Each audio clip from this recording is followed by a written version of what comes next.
Mon oncle a eu un accident, le bras droit n'est plus.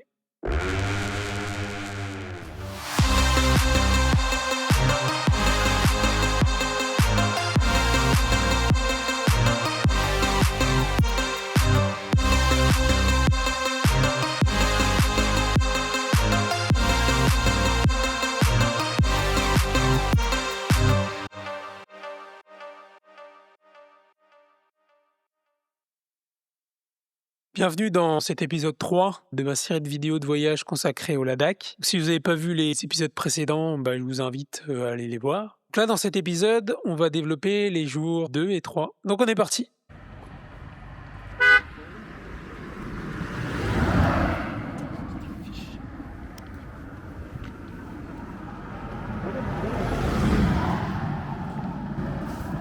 Et là, il propose quoi là?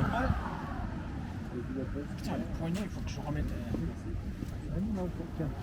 Is there any hospital near? Tu veux pas conduire quoi?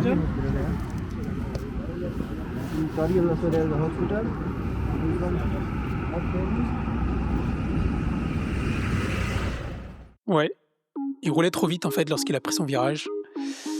Et malheureusement, il a tapé la barrière d'en face. Mais heureusement, j'ai envie de dire, parce que s'il n'y avait pas de barrière, ça aurait pu être bien pire. En fait, en tournant, mon oncle a vu qu'il allait taper la barrière, donc il a tenu très fort le guidon, et le guidon a violemment tapé la barrière, et tellement l'impact était fort, ça a fait déplacer son poignet.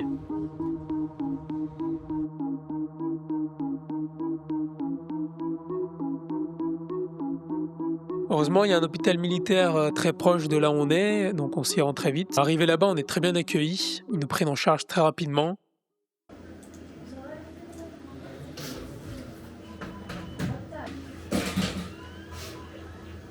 On fait une radio.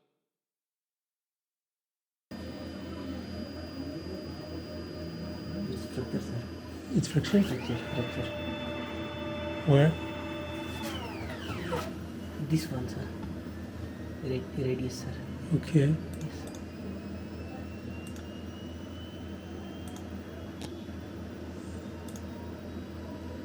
Here? Here, yes, sir. This one. This one and this one. So End of radius, sir. what I have to do? Just doctor will come and say whatever. But he can't take back now. No. Le docteur nous explique que mon oncle a une fracture avec un déplacement au niveau du poignet et qu'ils vont lui mettre un bandage épais provisoire, mais qu'il faudra qu'il se rende à l'hôpital gouvernemental de Kargil qui est notre prochaine destination, le soir même pour y mettre un plâtre vraiment définitif pour que ça aille mieux. On était hyper tristes, toute l'équipe. Premier jour de moto et direct accident. Forcément, en plus, avec les bagages qu'ils n'avaient pas, c'était pas évident du tout. Mais bon, c'est comme ça, c'est des choses qui arrivent et il faut faire avec.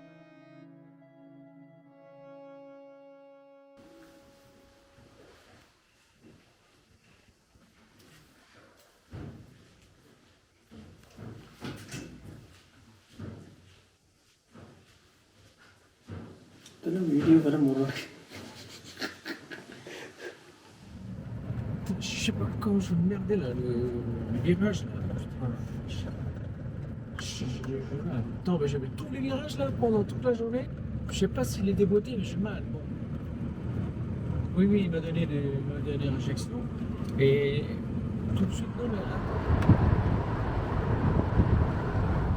ஜிம்மில் பார்த்தா இந்த காலை கொஞ்சம் போத்து வச்சு கொண்டு தான் கொஞ்சம் காலில் நான் நடக்கக்கூடிய இருக்கு எனக்கு கொஞ்சம் போத்தே பண்ணுறேன்.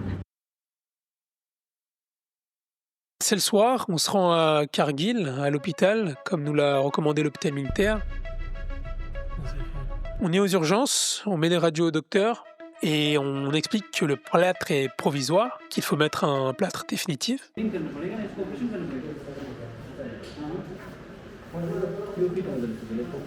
यही भी पीओपी माइन वाले मुझे पता है वो स्लैब लगा क्यों नहीं चाहिए स्वेलिंग ज़्यादा हो जाता है ना इसमें.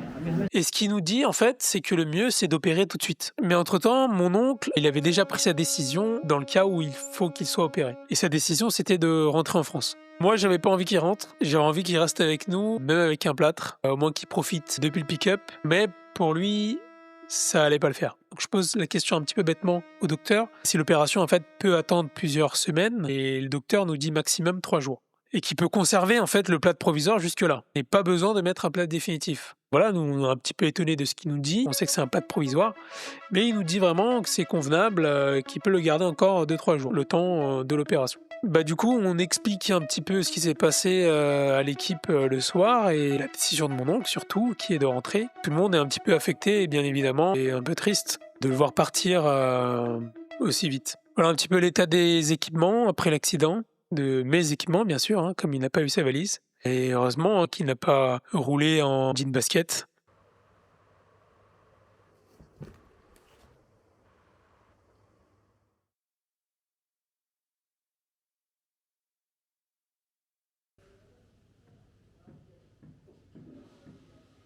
Et voilà donc une nouvelle journée après donc ce qui s'est passé la veille et toujours sans les 2 valises.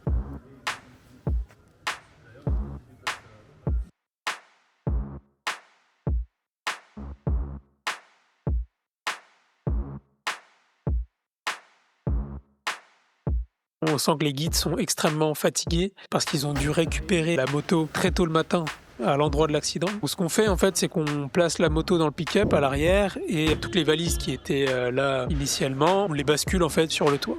Quand je dis on, moi j'ai rien fait, comme vous pouvez le voir, moi je prenais des photos.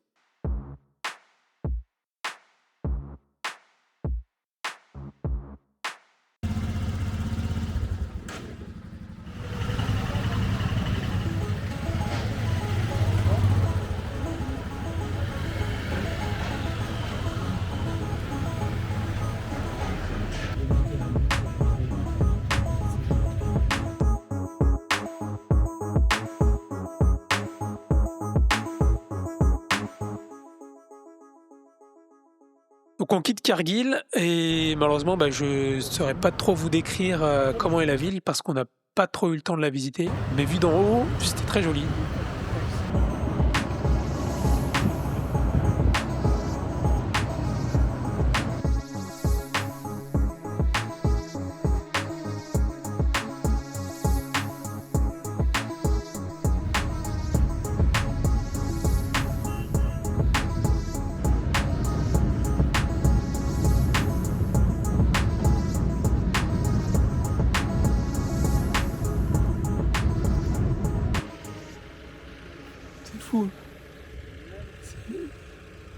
Sundar hai. Sur la route, on fait une première petite visite d'un temple bouddhiste. Le guide nous explique un petit peu qu'au Ladakh, c'est le bouddhisme tibétain qui domine. Et donc la majorité des personnes la pratiquent ici au Ladakh. Je peux pas vous faire un cours sur le bouddhisme tibétain, sachant qu'en plus, c'est pas vraiment simple à comprendre. Il y a énormément de croyances différentes au sein même du bouddhisme, mais ce qu'il faut savoir, c'est que c'est une branche du bouddhisme qui s'est développée au Tibet à partir du 7e siècle par l'intermédiaire du premier roi religieux.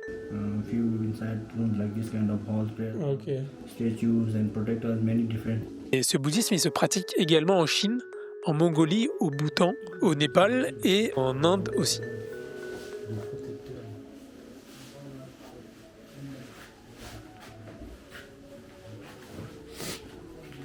On fait une petite pause bien sympathique qui nous donne un avant-goût de tout ce qu'on va découvrir au Ladakh. Et on se remet en route pour aller jusqu'au Nami Lakla, un point à 3717 mètres d'altitude. Ce qui fait déjà une sacrée bonne différence avec Srinagar qui était à 1585 mètres. On continue la route et vraiment la nature elle est impressionnante, quoi. Je me fais encore cette réflexion aujourd'hui, mais ce qu'on voit c'est quelque chose d'unique. On est vraiment en plein milieu de la nature. Il n'y a pas beaucoup de monde quand on roule et c'est assez plaisant.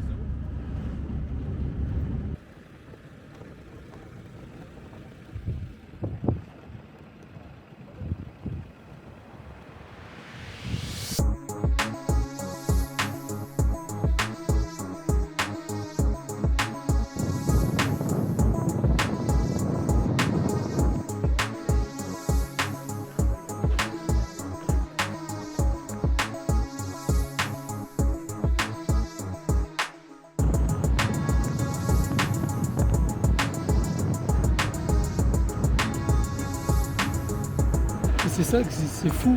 Le vert, et derrière, il n'y a pas de vert. Il y a les lumières là, regarde. Ouais, j'ai vu. Ils pompent l'eau pour couper les... Ah oui, pour faire l'agriculture.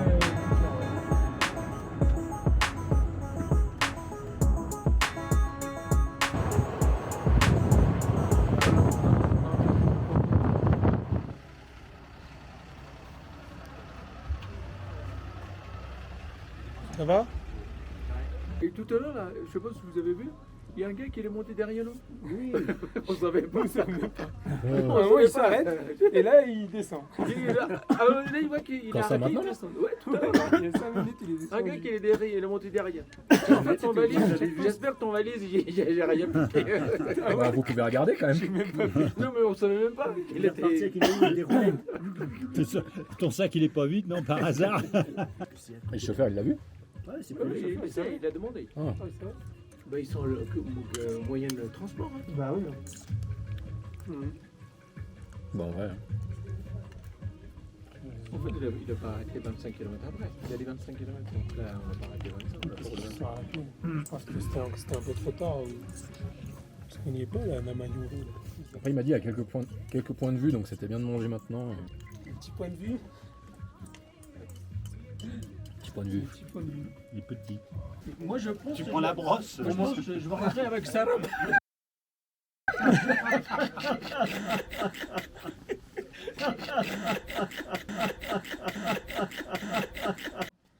Et oui, c'est ce que je t'ai dit tout à l'heure.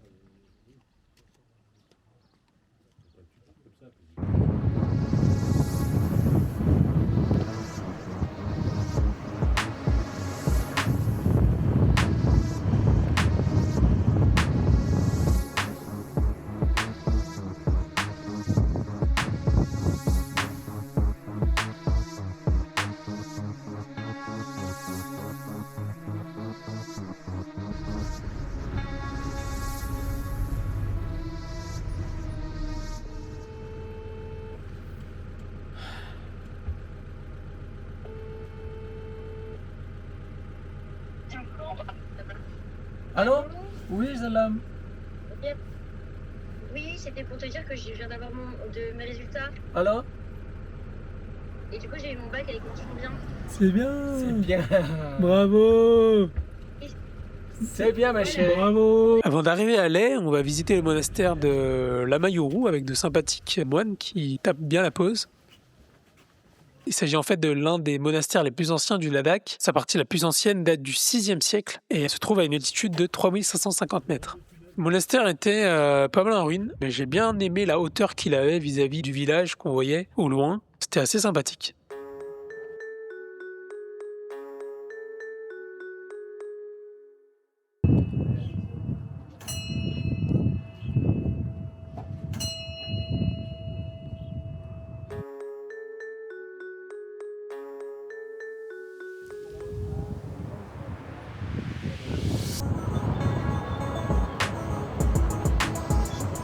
On reprend la route et on arrive au Moonland.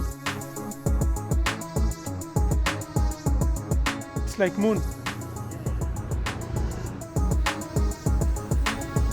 Franchement, devant le truc, on s'y croit vraiment.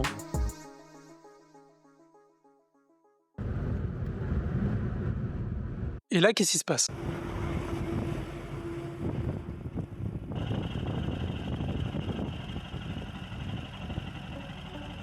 Bah, j'en peux plus. J'en peux plus de les voir faire de la moto. J'ai envie d'en faire.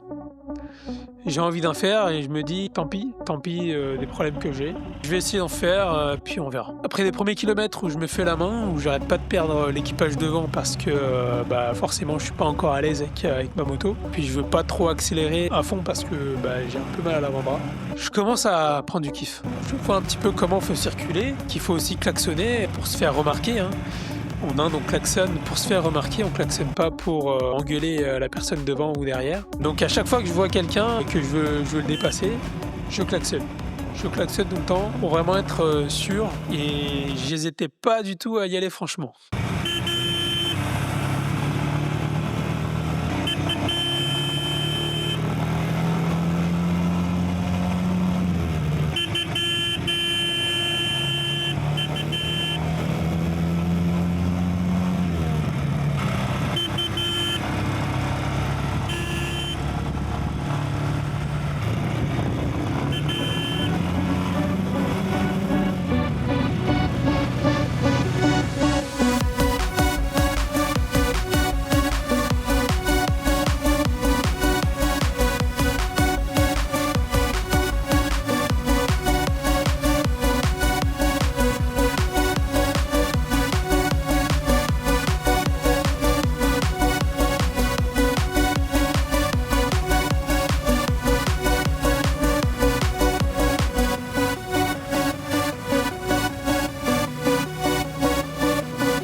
Mais ouais, en fait, j'aurais dû mettre là, la montre. J'ai un truc qui appuie directement sur les. Ouais, comme ça, j'appuie t'aurais et pas eu après, à aller chercher la Ouais, montre. voilà.